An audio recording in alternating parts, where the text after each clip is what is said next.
من الشيطان الرجيم بسم الله الرحمن الرحيم.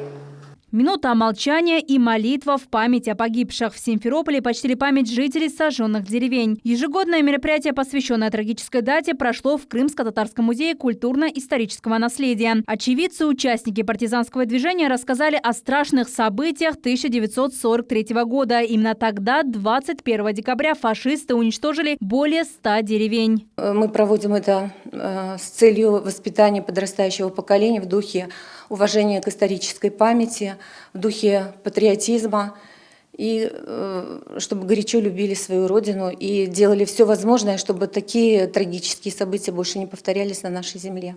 Улус-Сала, ныне Синапная, одна из многих крымских хатыней. Жители были сожжены фашистами за связь с партизанами. Тогда, 21 декабря 1943 года, в поселке все пылало. Деревня сгорела практически полностью. Из 102 домов удалось потушить только 8. Более 200 погибших, стариков, женщин и детей. Очень приятно видеть, что на такие мероприятия приходят разные диаспоры, которые проживают в Крыму, будь то и болгары, и армяне, и греки, караимы, крымские татары. Для каждого из нас это действительно трагедия большая, память о сожженных деревнях.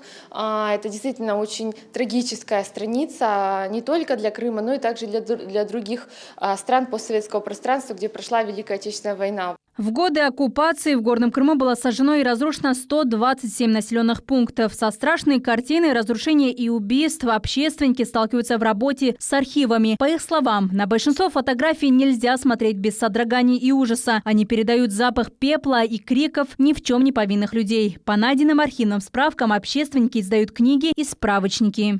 Сожженные села Крыма в период Великой Отечественной войны. Этот сборник был издан в 2017 году.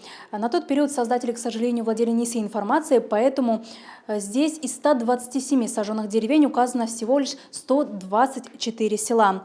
Работа с архивами и общение с родственниками погибших. Благодаря этому удалось выявить еще 3 села. Теперь в планах автора переиздать книгу в твердом переплете с новой информацией.